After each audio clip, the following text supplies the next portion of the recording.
Welcome back.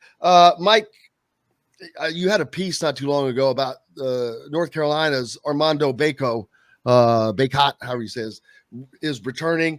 We've got Shebway coming back. Big names that in any Oscar other has year, not announced yet. Right. I shouldn't say.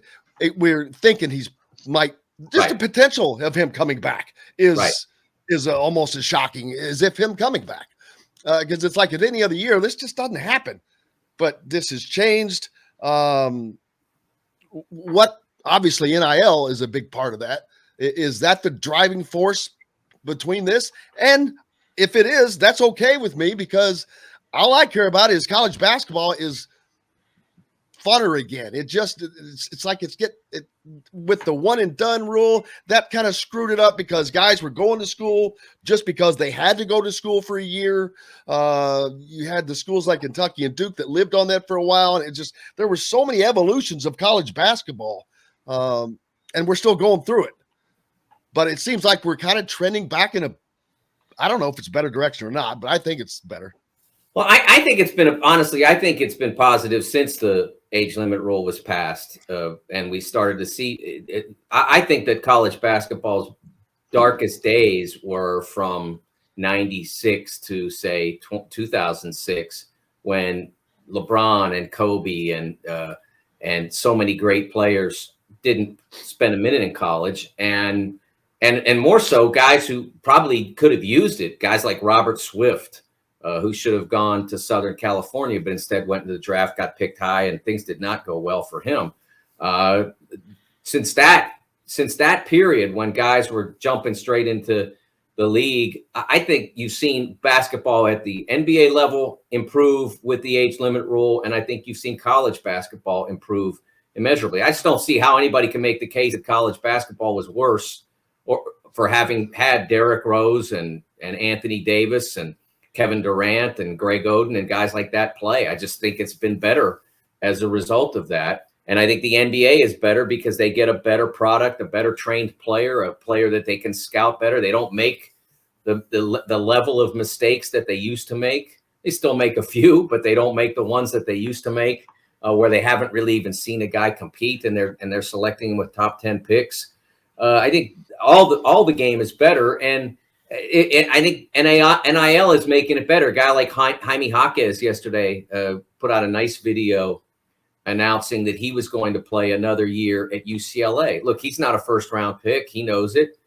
He's going to play another year with the Bruins and try to chase a championship and probably make some name, image, and likeness money, in the Westwood area, et cetera. And it's better for college basketball to have more good players. There's just no way that's not good. It's just like having the good teams, having the UCLAs, the Indianas, the Kentuckys, the Kansas. You need them to be good, and they mostly have been. Indiana's kind of sucking behind there, but we want to see the better teams play in the events.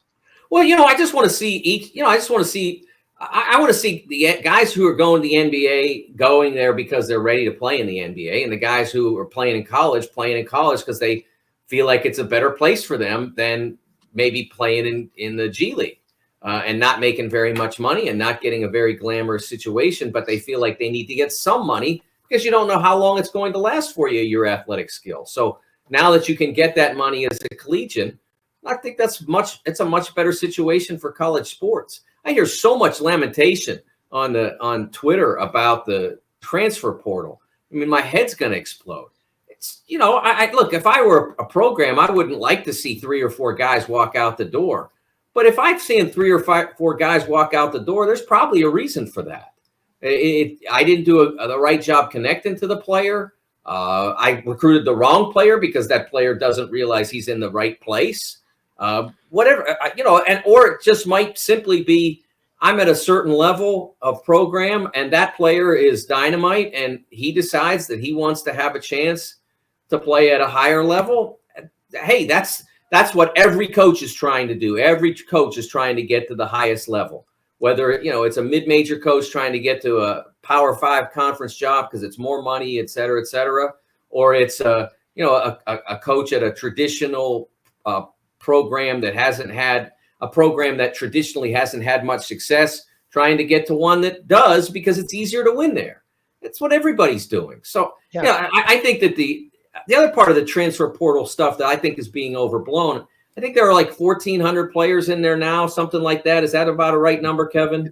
Yeah, it's somewhere in that neighborhood. Okay, so before we had the portal, before we had the immediate eligibility, which has only been in the last 2 years, we were getting 800 or 900. So how much different is it? We're getting an extra 400 or 500. Okay, is that changing anything? I don't see it as this calamity that's being presented. I worry, and I will always worry first about the fact that players who transfer are going to struggle or going to have a more difficult time graduating than those who do not. Without, with the year of eligibility, the year in residence no longer a factor, we were likely to see graduation rates go down because when you transfer, in almost all cases, you lose credits. The new school does not accept all your credits. And so if you've put in 2 full years at a place and you have 4 full semesters worth of credits plus a little bit of summer, and then you lose a semester-ish of your credits, all of a sudden, you're behind. And before, you used to be able to catch up with that year in residence, but now you can't. So that's the only concern I have about the immediate eligibility. The rest of this is just, things are different now, so I don't like them. I don't. Kevin, how many players are also, let's not forget though, Mike, I guess with this phenomenon now, players are getting the COVID year too, so you can catch up that way. Yeah. Now that's covered. And that's part of why guys are moving too, because they have that extra year of eligibility. So they know that they can spend it, in a different place. Yeah. How many Division I teams are there, Kevin? 325? I think it's 350. It's more like around that. Like 358 now. Yeah. If you look at Ken Palm, I think he has 358. Yeah. So I think, it's somewhere in the 350s because I always find it fascinating when Do you know that's right when now? A school, what? There are 4 players per team in the transfer portal. Yep. That averages out to 4 players per Division I team are in the portal. Yeah. That's staggering to me. That's well, let's 20% of every team. Let's analyze it too. I guess, and when you look at it that way, 20% is not a big number, really. Yeah, there are 13 scholarship spots on a roster. Okay, what do most college coaches play rotation-wise?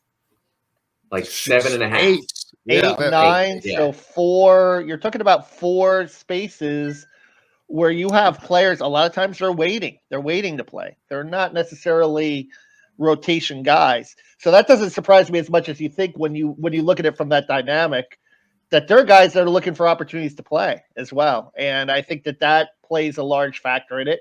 And, the other aspect of the transfer portal we don't talk about, and it's kind of the, underbelly of the whole thing, is sometimes scholarships are yearly renewable and sometimes coaches fall out of love with a player. And sometimes that happens. And sometimes there are honest assessments at the end of the year where they say, look, you're not going to get a lot of playing time here.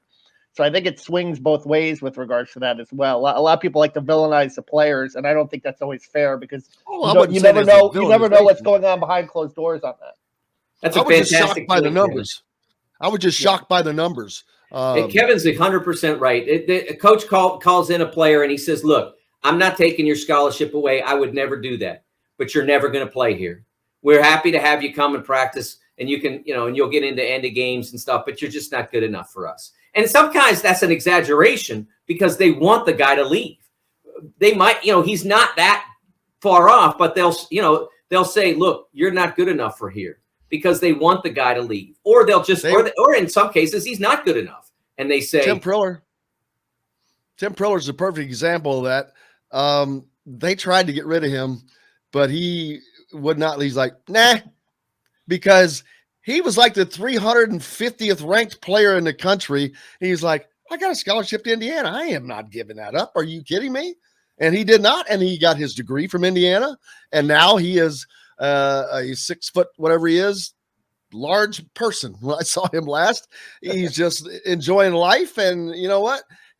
That's But yeah, it does happen. If people think that does not, they're wrong, and it happens at every school, and it happens in Indiana too. What also happens is simply you're not good enough. We're not renewing your scholarship. We'll help you find a place, or even we don't care if you find a place. Just go. I mean, there are some of those. I hope there aren't many, but we know there are some where they don't even bother to lift a finger to help the guy get a new school. I think those are fewer and farther between than it used to be, but because it comes back on you faster now, but it's still something that could exist. And so, look, do I think that there are coaches who are using different ways to recruit players off other teams? Sure. But if you think that didn't happen before instant eligibility, you are delusional. It's been happening for 20 years at least. Coach, ever since summer basketball became the driving force in recruiting, guys go through a certain program, and so they have a huge alumni bases in Division I. So they say, hey, you know what? I really want this shooting guard that's on your team now. And oh, by the way, how's Joe doing? I noticed he's only playing like 9 minutes a game. I know of a place where he could play 25. That happened. It's been happening for 20 years, and that's totally, it's absolutely unpoliceable, and it has been for 20 years because it's been going on for 20 years.